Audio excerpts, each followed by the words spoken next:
Good morning, students. I am Sivarajan, Assistant Professor of Economics. In the session, we will talk about the elasticity of demand concept. Actually, previous video session, I explained about the law of demand. That is consumption analysis, demand analysis. That is we talk about the elasticity of demand. So, the law of demand it explains the relationship between price and demand. Price quantity demand இருக்கும், அதாவது ஒரு பொருளுக்கான தேவைக்கும் விலைக்குமான ஒரு relationship மட்டும் explain பண்ணுறது தான் லா of demand. Revise பண்ணணும்னா when the price increases quantity demand decreases and the price decreases demand increases if other factors remains constant is called a law of demand. Okay, whereas law of demand never explains the change in the demand, that is the rate at which demand responds to the change in price is not explained in demand analysis.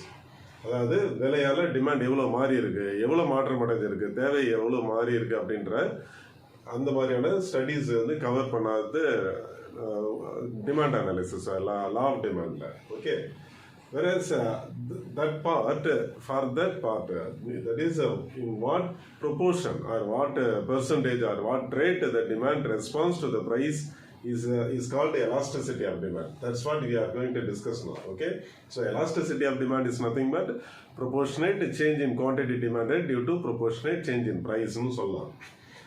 இப்போ டைரக்டா ஒரு example சொல்றேன். For example, law of demandல என்ன பார்த்துக்கோனா, when the price rises demand declines, this inverse relation மட்டும் தான் பார்த்துக்கோம்.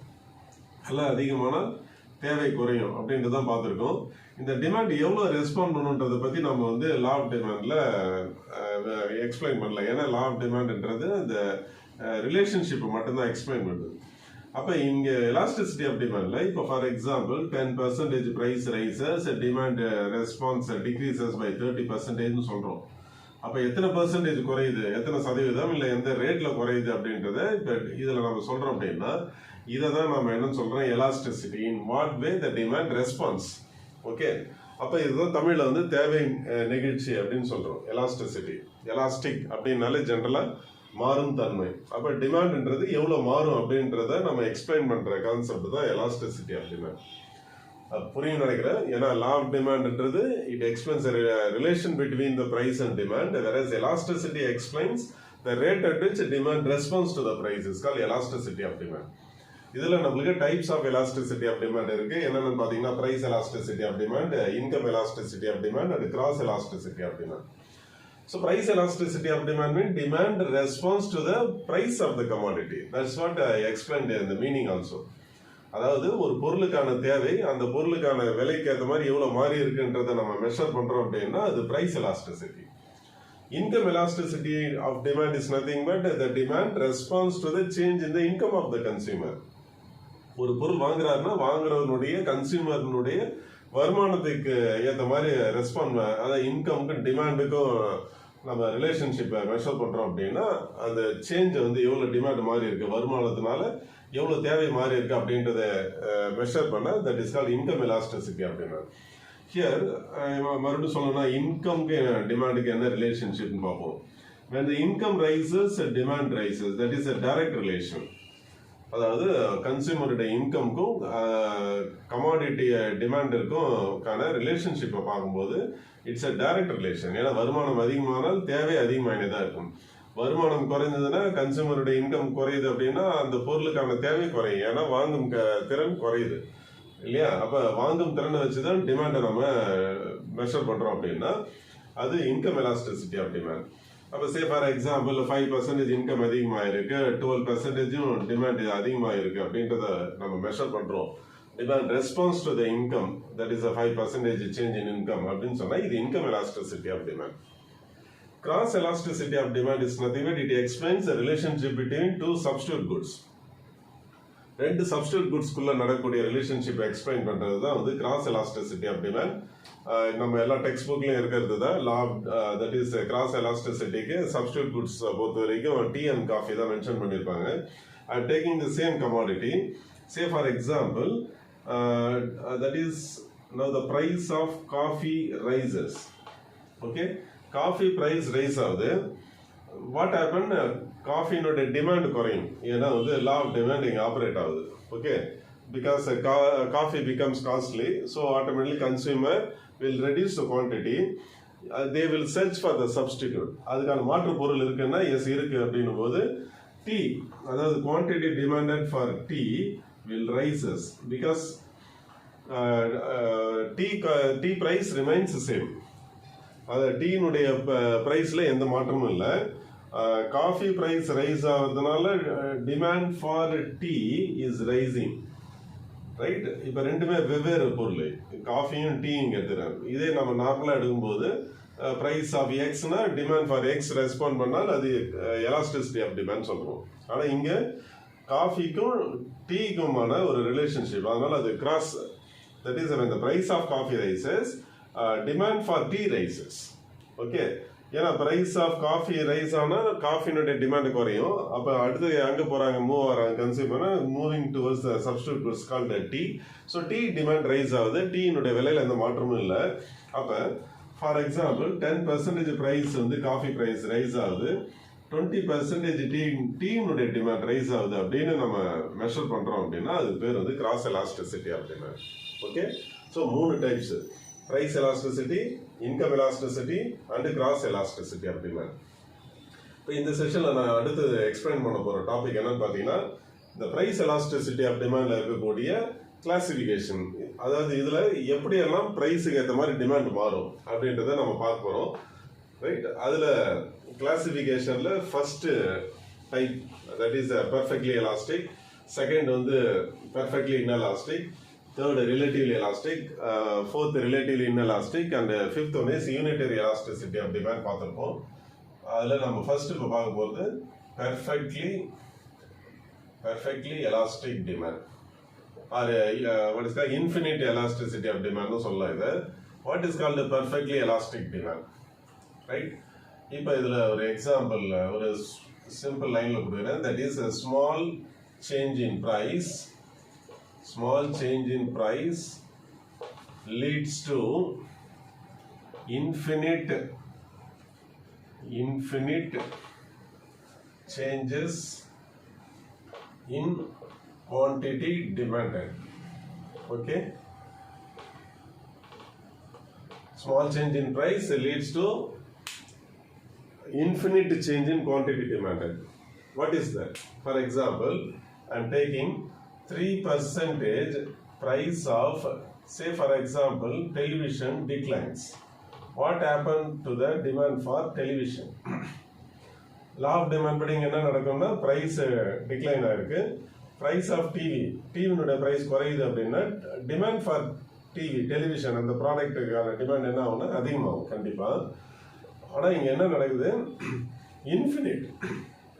I am taking infinite relationship. Infinite means it is unmeasurable. It may be a 5%, 10% or 20% like anything, right? அப்போ 3% price குறைஞ்சதுனால demand வந்து increase ஆகும். ஆனால் எவ்வளோ increase ஆகும்னு சொல்ல முடியல. அது இன்ஃபினிட் ப்ரொபோர்ஷன் அப்படின்னு சொல்கிறோம், இன்ஃபினிட் பெர்சன்டேஜ் சொன்னோம் அப்படின்னா அப்போ டிவிக்கான டிமாண்ட் என்னவா இருக்குது அப்படின்னு கேட்டால் perfectly elastic demand in the market, right? Now, why I am taking television? Now you know that the nature of the commodity television is comes under luxurious commodity, right? ஆடம்பர பொருள். அப்போ ஆடம்பர பொருள் இங்கே நான் எடுக்கிறதுக்கு ரீசன் நான் எக்ஸ்பிளைன் பண்ணுறேன். அப்போ ஒரு 3% தான் விலை குறையுது. ஏன்னா இது ஆடம்பர பொருளும் போது விலை வந்து குறையுதுனாலே கன்சியூமர் மைண்டில் என்ன இருக்குன்னா டிவி வந்து சீப் ஆகிடுது அப்படின்னு வரும்போது they will what is called increase their demand. அது இஃப் தே போஸ்ட்போன், அதாவது இப்போ ஃபியூச்சரில் வாங்கலாம் அப்படின்னு இருந்தால் கூட இப்போ வந்து இமீடியட்டாக வாங்கலாம்னு தோணும். அப்போ it will tempt the demand. அப்போ டிமாண்ட் ரைஸ் ஆகும். இப்போ ப்ரொடியூசருக்கு வந்து எவ்வளோ ரைஸ் ஆகும்னு பார்க்கும்போது whether it is a 10% or 20%, if it is not measurable, then we can say that the product television is facing perfectly elastic demand in the market, right?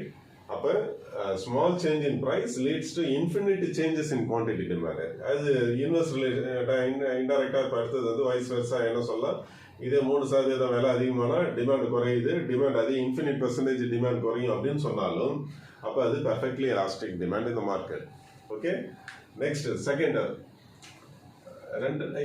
before that actually I will explain the demand curve also for this perfectly elastic. இப்போ இதுக்கு demand curve எப்படி இருக்கும்?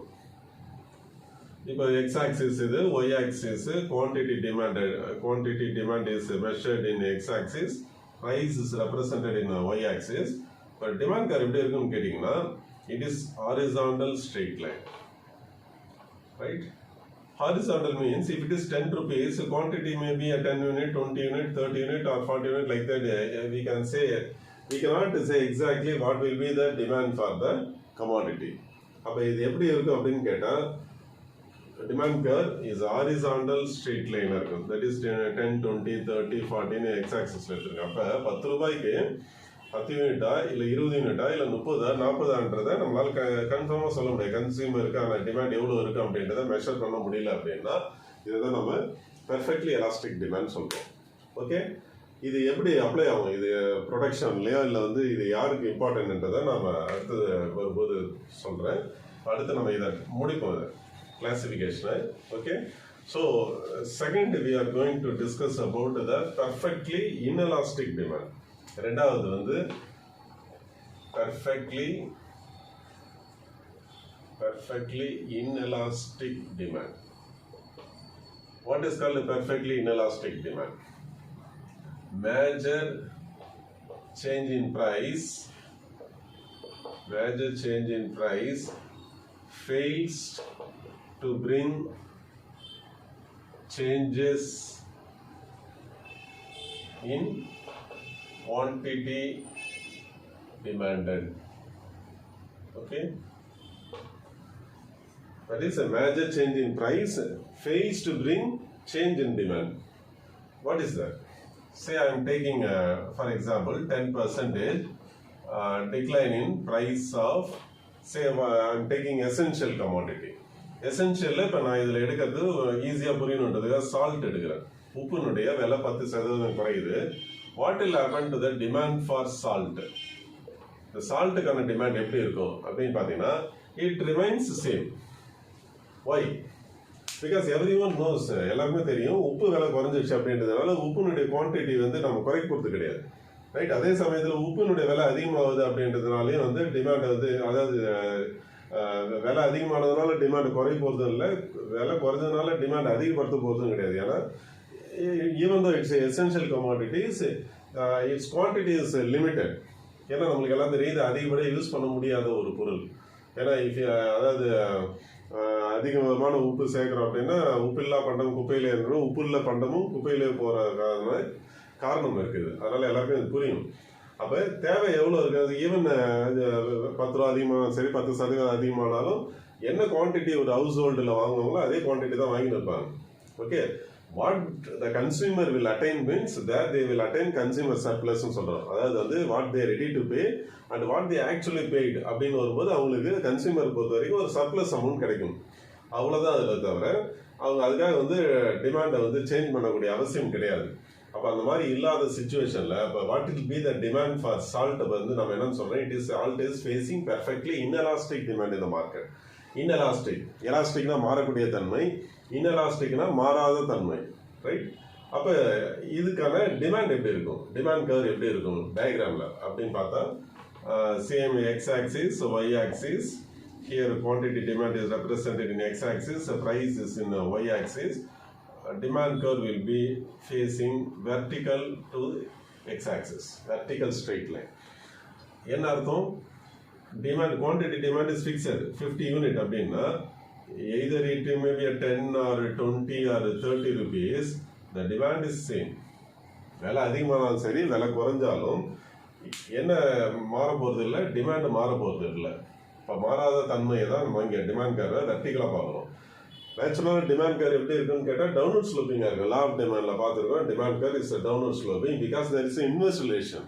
விலை அதிகமான demand குறையும் அப்படின்ற ஒரு சாதாரணமான ஒரு ஜென்ரல் விஷயத்தில் டிமாண்ட் கர்வ் ப்ராக்டிக்கலாக இது டவுன்வர்ட் ஸ்லோப்பிங்காக இருக்குது. ஆனால் இந்த இன்எலாஸ்டிக் டிமாண்ட் அப்படின்னு பார்க்கும்போது it will be a vertical straight line towards X axis. இது ரெண்டாவது. ஓகே, இப்போ இதுலேயே ஒரு எக்ஸாம்பிள் இப்போ இது நம்பர்ஸில் சொல்லியிருப்பாங்க. Elasticity of demand equal to now I am taking என்ன பண்ணியிருக்கோம், elasticity of demand equal to எத்தனை %? 10% ப்ரைஸ் ஆஃப் சால்ட் டிக்ளைன்ஸ் கொடுத்துருக்கேன். what happened to the demand? Demand is not responding. Demand for salt, that means 0%. அப்படின்னா 0 by 10 equal to 0 and the elasticity equal to 0, then it is called perfectly inelastic demand சொல்லலாம். அப்போ perfectly inelastic வந்து demand curve எப்படி இருக்கும்? நம்பர்ஸில் பார்க்கும்போது அது elasticity equal to 0 எப்படி sir வரும் அப்படின்னு கேட்டால் this is the thing. Okay, if E equal to 0, that means demand is not responding அப்படின்னு அர்த்தம். அப்போ அதில் தேவையை மாற போகிறதே இல்லை அப்படின்றத ரெப்ரசன்ட் பண்ணுது. அதை நம்ம perfectly inelastic demand சொல்கிறோம். அடுத்தது தேர்ட் வந்து நம்ம பார்க்க போகிறது relatively elastic demand. Okay, what is called relatively elastic. So first நம்ம பார்த்த பெர்ஃபெக்ட்லி எலாஸ்டிக் வந்து லக்ஸரியஸ் குட்ஸ் பார்த்தோம். Now third one relatively elastic demand. What is called relatively elastic? Small change in price, small change in price leads to major change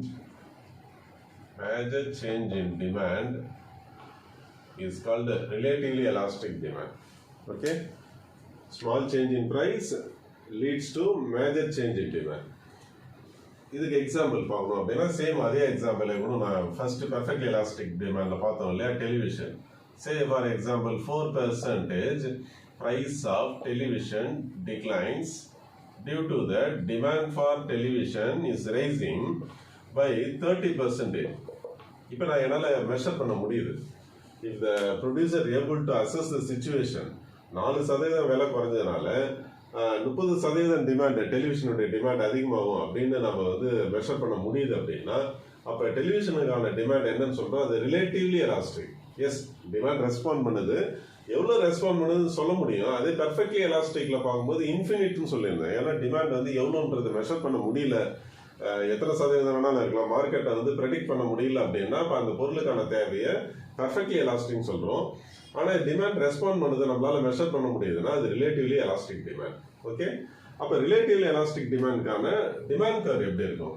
say for example அதே x-axis, y-axis, x-axisல quantity demanded, y-axisல price represent பண்றோம். Perfectly எலாஸ்டிக்ல horizontal பார்த்தோம் இல்லையா, ஹாரிசான்டலுக்கு அப்படியே light ஸ்லோப்பிங்ல கொண்டு வரும், அவ்வளவுதான். இப்போ பாருங்க, சே ஃபார் எக்ஸாம்பிள் 10 rupees 20 units அப்படின்னா இதுல ஒரு 9 ரூபாய்க்கு 1 ரூபாய் குறையுது அப்படின்னா வாட் ஹேப்பன்ஸ் பாருங்க, it goes to 50. That is, இந்த ஸ்பேஸ் தெரியும், small change in price leads to major change in demand. அப்போ டிமாண்ட் கர்வ் வந்து ஸ்லைட் ஸ்லோப்பிங்காக இருக்கும். ஹாரிசான்டலாக இருக்கிறதோட கொஞ்சம் ஸ்லைட் ஸ்லோப்பிங்காக இருக்கும். அப்போ டிமாண்ட் அப்படின்னா என்ன அர்த்தம்? ஒரு குறைஞ்ச விலை மாற்றத்தில் தேவையை வந்து அதிகப்படியாக ரெஸ்பாண்ட் பண்ணுன்றது தான் இதுலேருந்து நம்ம தெரிஞ்சுக்கிறோம். அதே நம்ம என்ன மெஷர்மெண்ட் கால்குலேஷனில் பார்க்கும்போது same elasticity of demand equal to price வந்து எவ்வளோ குறையுது, டெலிவிஷனுடைய ப்ரைஸ் வந்து 4% குறையுது. Demand for television is what is called rising by 30% போடுறோம். So 30 by 4 equal to, that is what is called greater than 1. Value வந்து more than 1 வரும் அப்படின்னா if elasticity is greater than 1, it is called relatively elastic demand. Okay, so ஒரு பொருளுக்கான விலைக்கும் தேவைக்கும் எப்படி respond பண்ணுன்றத மூணாவது டைப் பார்த்துருக்கோம். ஃபர்ஸ்ட் பார்த்தது என்னன்னா இன்ஃபினிட் டிமாண்ட் வந்து இன்ஃபினிட்டாக இருக்குன்றதை பார்த்துருக்கோம். அதுக்கடுத்து டிமாண்ட் இஸ் 0, தட் இஸ் ரெஸ்பாண்டே பண்ணல அப்படின்றது பாருங்க. டிமாண்ட் வந்து இன்ஃபினிட்ன்றது எவ்வளோ வேணாலும் இன்க்ரீஸ் ஆகலாம். டிமாண்ட் 0ன்னு பார்த்துருக்கோம். இப்போ டிமாண்ட் கிரேட்டர் தன் 1 இன்க்ரீஸ் ஆகும், எவ்வளோன்றதை நம்மளால் சொல்ல முடியும் அப்படின்னா அது ரிலேட்டிவ்லி எலாஸ்டிக்னு. இப்போ ரிலேட்டிவ்லி எலாஸ்டிக்கும் பெர்ஃபெக்ட்லி எலாஸ்டிக்கும் நான் எடுத்த பொருள் எதுன்னு பார்த்தீங்கன்னா லக்ஸரியஸ் குட்ஸ் தான் எடுத்திருக்கேன். அப்போ ஏன்னா இது லக்ஸரியஸ் குட்ஸ் வந்து டிமாண்ட் இப்படி தான் ரெஸ்பாண்ட் பண்ணுன்றதுக்கான நேச்சர் அப்படி தான். ஏன்னா அது ஆடம்பர பொருள், கொஞ்சம் சீப் அப்படின்னு சொன்னாலே உடனே டிமாண்ட் ரைஸ் ஆகுது காரணம் இருக்கு. அதுமாதிரி ஒரு 4% 3% விலை அதிகமானாலே வந்து காஸ்ட்லியராக தெரியும் போது அந்த டிவி விலையோ இல்லை ஏர் கண்டிஷன் விலையோ அதிகமாகுது அப்படின்னும் போது டிமாண்ட் வந்து குறையிறதுக்கு மேஜராக குறையிறதுக்கான ரீசனும் இருக்குது. ஏன்னா இது நேச்சரே பார்த்தீங்கன்னா இது லக்ஸரியஸ் குட்ஸ். அதனால லக்ஸரியஸ் குட்ஸ்க்கு பெர்ஃபெக்ட்லி எலாஸ்டிக்கும் ரிலேட்டிவ்லி எலாஸ்டிக்கும் நம்ம எக்ஸாம்பிள் பார்த்துருக்கோம். ஓகே, அடுத்து நம்ம பார்க்க போகிறது fourth type is relatively inelastic. Right, perfectly inelastic பார்த்தோம் இல்லையா, அதுக்கு அப்படியே அடுத்த alternative relatively inelastic demand. What is called relatively inelastic? Third one, fourth one, relatively inelastic demand. What is called relatively inelastic? That is major change in price leads to small change in demand. Okay. Again, I am taking same essential goods. Now, for example, 5% price of vegetables declines. Okay. வெஜிடபிள்னுடைய price வந்து இப்போ நான் வந்து salt எடுத்திருந்தோம் perfectly இன்எலாஸ்டிக்கில், இப்போ relative இன்எலாஸ்டிக்கில் நான் vegetables எடுத்திருக்கேன். வெஜிடபிள்னுடைய விலை வந்து 5% குறையுது. டிமாண்ட் எப்படி இருக்கும்? டிமாண்ட் ஃபார் வெஜிடபிள்ஸ், காய்கறிகளுடைய டிமாண்ட் எவ்வளோ இருக்கும்? ஏதாவது ஒரு பொருள் எடுத்து, ஒரு கேரட்டோ இல்லை ஒரு பீன்ஸோ அதனுடைய விலை குறையுது அப்படின்னா ஒரு பர்டிகுலர் ப்ராடக்டினுடைய விலை வந்து ஒரு 5% குறையுதுன்னா டிமாண்டு இன்க்ரீஸ் ஆகும். ரைட்? எவ்வளோ இன்க்ரீஸ் ஆகும்? 5%ன்றது ஒரு 15% மேஜர் சேஞ்ச் இல்லையா? 15% வந்து இப்போ விலை குறையுது. அப்போ டிமாண்ட் எவ்வளோ இருக்கும்? இன்க்ரீஸ் ஆகும், ஆனால் ஸ்மால் சேஞ்ச் தான் இருக்கும், 5% தான் இருக்கும். இது என்ன ரீசன் அப்படின்னு பார்த்தா, even though vegetables comes under essential goods, consumer cannot buy bulk commodity. இது அதிகப்படியாக வாங்க வேண்டிய அவசியம் கிடையாது. ஏன்னா இது வந்து பெரிஷபிள் கமாடிட்டின்றது எல்லாருக்கும் தெரியும். அதே சமயத்தில் வந்து இது அதிகமாக வந்து யாரும் ஸ்டோர் பண்ணவும் முடியாது. அப்போ even though it's a necessity, people will not go on buying bulk of commodities, particularly vegetables. இப்போ வெங்காய விலை அதிகமாகிடுச்சு இல்லை குறையுது, வெங்காய விலை சீப்பராக இருக்குது அப்படின்றத ஒரு மூட்டை வெங்காயத்தை வாங்க முடியாது. ஓகே, 1 கிலோ வாங்கினா 2 கிலோ வாங்கலாம், ஒரு 3 kg வாங்கலாம், அவ்வளோதான். அதுமாதிரி டொமேட்டோ வந்து ரொம்ப சீப்பாக இருக்குது அப்படின்றதுனால என்டையர் பேஸ்கெட்டை ஃபுல்லாக வாங்க முடியாது. ஓகே, ஸோ அப்போ அதில் கொஞ்சம் குவான்டிட்டி ரெஸ்பாண்ட் பண்ணுது அப்படின்னா அப்போ இந்த வெஜிடபிள்ஸ்க்கான டிமாண்டை வந்து நெகிழ்ச்சி எப்படி சொல்கிறோன்னு கேட்டால் ரிலேட்டிவ்லி இன்எலாஸ்டிக் டிமாண்ட் சொல்கிறோம். That is major change in price leads to small change in demand. இப்போ 15% வந்து ப்ரைஸ் வந்து வெஜிடபிள் குறையுது அப்படின்றதுனால டிமாண்ட் இன்க்ரீஸ் ஆகுது. எவ்வளோ இன்க்ரீஸ் ஆனால் ஒரு 5% இன்க்ரீஸ் ஆகுது அப்படின்னா அப்போ அதை ரிலேட்டிவ் இன்எலாஸ்டிக்னு சொல்கிறோம். அப்போ ரிலேட்டிவ் இன்எலாஸ்டிக் டிமாண்ட் கர்வ் எப்படி இருக்கும்? X axis, Y axis, quantity demand in represent in X axis, Y ஆக்சிஸில் ப்ரைஸ் மெஷர் பண்ணுறோம். எப்படி இருக்குன்னா ஸ்டீப் ஸ்லோப்பிங். இப்போ ஃபார் எக்ஸாம்பிள் நான் 10 ரூபாய்க்கு 10 யூனிட் வாங்கியிருக்கேன். இப்போ ஒரு 5 ரூபாய்க்கு குறையுது. 5 ரூபாய்க்கு குறையுதுன்னா நான் எவ்வளோ வாங்குறேன்னு கேட்டால் ஒரு 12 தான் வாங்குறேன். That is major change in price leads to small change in demand. தான் நம்ம டயக்ராமில் பார்க்கும்போதே தெரியும். ஓகே, சரி. அப்போ இது வந்து நம்பர்ஸில் சொல்லும்போது என்ன, ஒரு elasticity of demand equal to that is the demand for vegetables is increasing by 5% due to price of vegetables decreasing by 15%. That is 5 by 15 equal to 1 by 3. That is elasticity of demand is less than 1. Value comes less than 1 இல்லையா?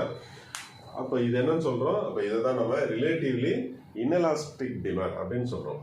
அப்போ காய்கறி வந்து ஒன்று perfectly இன்எலாஸ்டிக்காக இருக்கலாம், ரெஸ்பாண்டே பண்ணாமல் இருக்கலாம், இல்லைன்னா வந்து response to the smaller level அப்படின்னா அது ரிலேட்டிவ்லி இன்எலாஸ்டிக் டிமாண்ட் சொல்லலாம். இது 4வது. இப்போ கடைசியாக நம்ம பார்க்க போகிற 5th ஒன் வந்து யூனிட்டரி எலாஸ்டிசிட்டி ஆஃப் டிமாண்ட்ன்றதை பார்க்க போகிறோம். அதாவது ப்ரைஸும் டிமாண்டும் என்ன மாதிரியான ரிலேஷன்ஷிப் எக்ஸிபிட் பண்ணும் அப்படின்றத தான் பார்த்துன்னு இருக்கோம். ரைட்? அப்போ 5th and last அப்படின்னு சொல்லக்கூடிய last one is unitary elasticity of demand. So unitary elasticity of டிமாண்ட்ன்றது என்னன்னு கேட்டிங்கன்னா proportionate change in both price and demand. டைரக்டாக எக்ஸாம்பிள் போவோம். Say for example now 10% price of an X commodity declines, demand for X rises by same 10%. Right? That is meaning என்னன்னு கேட்டிங்கன்னா proportionate change in both quantity demand and price. எக்ஸ்ன்றது it may be luxurious goods or essential goods. எந்த பொருளுக்கான இந்த மாதிரி ஒரு reaction வந்து நடக்கிறதுக்கான வாய்ப்புகள் இருக்குது. அதாவது ஒரு 10% ஒரு பொருளுக்கான விலை குறையுது, அதே 10% வந்து அந்த பொருளுக்கான தேவை அதிகமானா அதை என்னன்னு சார் சொல்ல முடியும் அப்படின்னு வரும்போது தான் அந்த கிளாசிஃபிகேஷன் அதை என்னன்னு சொல்றாங்க unitary elasticity of demand. That is same proportion change in both price and demand. அப்போ இது வந்து நம்ம மெஷர்மெண்ட்ல வரும்போது elasticity of demand equal to 10% price of X decreases, then 10% demand for X rises. அப்படின்னு சொல்றோம் இல்லையா? That is 10/10 equal to 1. If elasticity is equal to 1, then it is called unitary elasticity of demand. When it comes to the diagramல பார்க்கும்போது what will be the shape of the demand curve? எப்படி இருக்கும் அப்படின்னு பார்த்தீங்கன்னா this is X axis, Y axis. ஹாரிசாண்டலாக இருந்தால் அது வந்து என்ன சொல்லணும், பெர்ஃபெக்ட்லி இன்எலாஸ்டிக்னு சொல்லியிருக்கோம் இல்லையா. யூனிட்டரி எலாஸ்டிசிட்டின்றது ஆரிஜினுக்கு ஒரு ப்ரொபோர்ஷனேட்டாக வரும். ஒரு எக்ஸாம்பிளுக்கு தான் இங்கே வரைகிறேன். இப்போ ஒரு 10 rupeesக்கு 2 யூனிட் வாங்கியிருக்காரு. ஒரு 20% குறையுதுன்னு பார்ப்போம். 2 ரூபா குறையுது. இப்போ 8 ரூபாய்க்கு வருது பொருள் அப்படின்னா அதே ஒரு 4 யூனிட் வாங்குறாரு. Same proportion both price as well as demand response. X ஆக்சிஸில் டிமாண்டும் ஒய் ஆக்சிஸில் ப்ரைஸை மெஷர் பண்ணுறோம் அப்படின்னா both price and demand response in the same manner. That is called unitary elasticity of demand சொல்கிறோம். அப்போ 5 types பார்க்குறோம். ப்ரைஸுக்கும் டிமாண்டுக்கும் எப்படி எல்லாம் ரெஸ்பாண்ட் பண்ணணும்னு பார்த்துருக்கோம். That is perfectly elastic, perfectly inelastic, relatively elastic, relatively inelastic and unitary elasticity of demand. இந்த 5 விதமான விலையினால தேவை எப்படி மாறும் அப்படின்றத பார்த்துக்கோங்க. இதுக்கப்புறம் வேற எதுவும் சொல்லத்துக்கு எந்த வாய்ப்பும் கிடையாது. அந்த 5 கிளாசிஃபிகேஷன்லேயே வந்துடும். ஓகே, அப்போ ப்ரைஸால் எப்படி டிமாண்ட் ரெஸ்பாண்ட் பண்ணுன்றதை அந்த கிளாசிஃபிகேஷனில் பார்த்துக்கோங்க 5 டைப்ஸையும். ஓகே, ஸோ இந்த வீடியோ ஓகே அப்படின்னா பிடிச்சிருந்ததுன்னா லைக் பண்ணுங்கள். நம்ம அடுத்த செஷனில் I am going to discuss about the measurement as well as the importance of elasticity of demand. Okay, thank you very much.